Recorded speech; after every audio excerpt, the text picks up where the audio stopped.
Hello, mayong adlaw kaninyong tanan na napunta karon diri sa ato ang mga reels o video.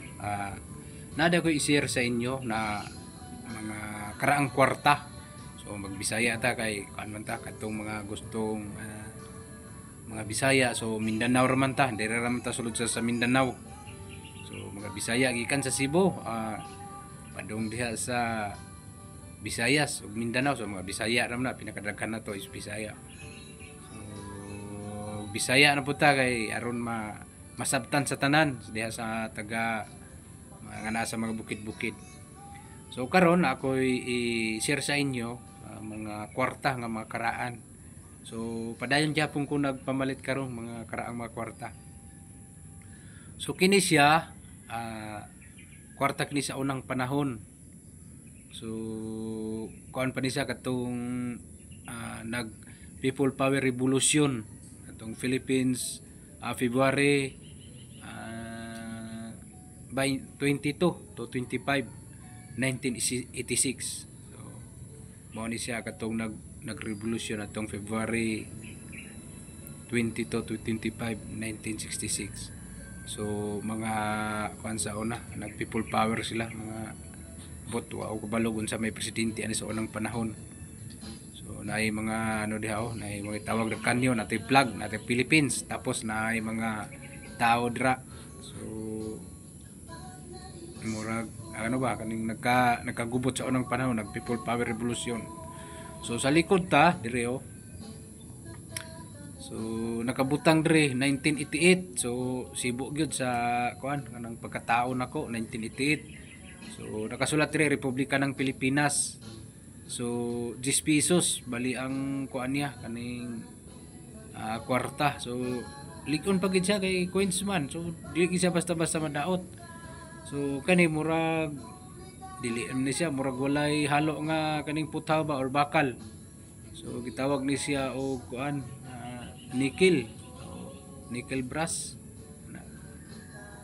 So nagpresyo ko ani naagi ni sa mga 200 pesos o 150. So dili naman siguro mulugi nga na ayo og tuo na pinakamahal to paliton ng mga ingani. So brato lang ni siya. So dili ni siya ingon nga kaning mahal. So ang pinakamahal akong gipalit katong mga silver coin kani di man ni silver. Tawag ni siya kuan nickel.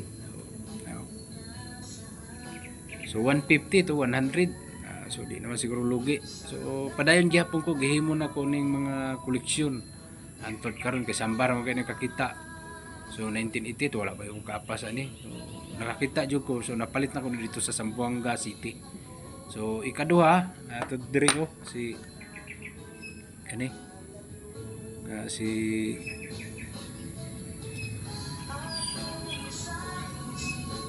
nakabutang diri ang bagong lipunan 1975.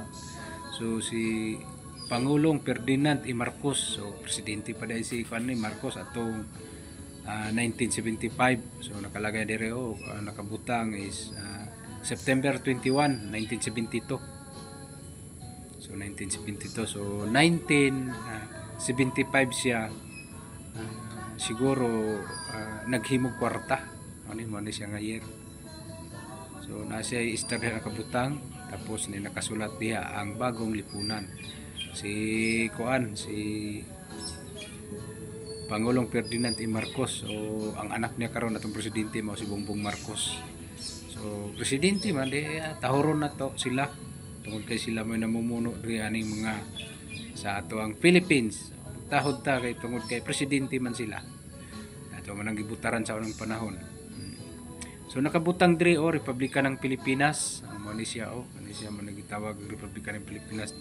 Flag sign. So tulo ka star na so diya naapoy siya ubos diri Republika ng Pilipinas 5 pesos.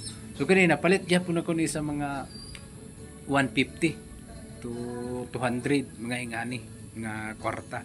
So ang pinakadaghan man gud ani mao ni siya ang common. So katong piso nga nagtakilid nga sa Rizal mo to'y pinakadaghan common coin rato siya. Pero kani sambar mo ganang makakitag mga ingani na pareha ingani o 10 pesos sambar ka ini. So mao ni siya ang kuanggod ang pinakaraang kwarta sa unang panahon. So kato mga gitawag og 1 piso na Jose Rizal 1972, 1974. So brato lang to, nara to mapalit sa mga 20 pesos na isa tungod kay pinakadaghan to. So kini ikatulo ta kani ani siya ay mga sa unang panahon. So 1 centavo. So na siya ay lalaki diya nakatindog. Nakatindog, nakalingkod. Nakasulat diha Pilipinas 1 piso. So na siya Vulcan Mion, na siya gadala siya pangbunal. Pang martilyo. So nakabutang so 1 centavo. So 1 centavo sa unang panahon. So United States of America 1944. So kanina nagpresyo ng pinakamahal nasa mga 300 kada isa tungod kay sambal lang kay makakita ing ani. So napalit gyapon ako ni dire dapit sa banda sa may Ipil. Sa Ipil sa Zamboanga del Sur. So lungsod naman na karon, city naman ang Ipil. Bago lang na siya na city. So kani mao ni siya. So napalit na ko ni sa mga 200 pesos gani. Napugos lang ko palit. Dili ta ko mo palit ani tungod kay. Pero sambal mo sa mao ni sa una bata pa ko sa una mga siguro 1995. So gibuhat ni siya mga kanang antugon. Ay tawag lang antugon kanang mga hantak nga pasugalan nga hantak. So kani mao ni siya. Kana. So naani palit ko sa mga 200 pesos. So, kung na kay mga ngani, pwede ka mag-comment dira. So ikaw pa ta kani kani. So gamay siya. So bago pa siya 1964. 1964. So 5 centavos. So 50 centavos. So medyo dako siya ko value niya kaysa yung 1 centavo ra man ni. So 1944 so kani 1964 5 centavos. So na siya kuan diha sign of kining martilyo tapos Vulcan, tawag na Vulcan Mion, Vulcan Mayon.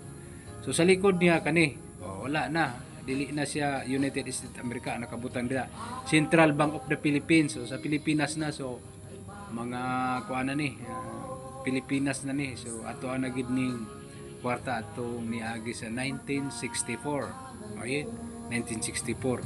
So kaning isa, so gisako pa ni sa atong panahon kaning 1944 o 45, gisako pa diri sa ato ang Pilipinas sa mga US lang sa Amerika, United States of America pa sa unang panahon. So 1944 o 1945. So karon kapadayon gihapon kog pamalit gihapon mga ingani nga mga coins. Anto karon padayon gihapon ko nagpamalit. So katong na kay mga ingani, pwede ka diha mag-comment sa ako ang video. So gusto nako na meet up. Hindi ko gusto na magpadala-padala. Gusto nako meet up para makita na to aron tarong na to palit imong mga inganing mga luma nga kwarta. So kung na kay ingani, sige comment lang dira sa ako ang video. O sa tanang mga subscriber nako sa salamat kay sa inyo nga padayon gihapon ta nagkuan. Dili man ni sa ingon nga nag vlog ko para lang makakuan ko. Nangako lang aron na makatabang ko sa mga tawo nagkinahanglan og sa mga ingani mga lumang kwarta. Mara to og daghang salamat kaninyong tanan. So padayon gihapon ta karon nagpamalit. So, mayong adlaw kaninyong tanan mayong hapon o gabi ba ka kung gatanaw ka nining ako ang video. Pwede ka mag-comment kung na kay maing ani nga mga lumang kwarta, mga karaang kwarta.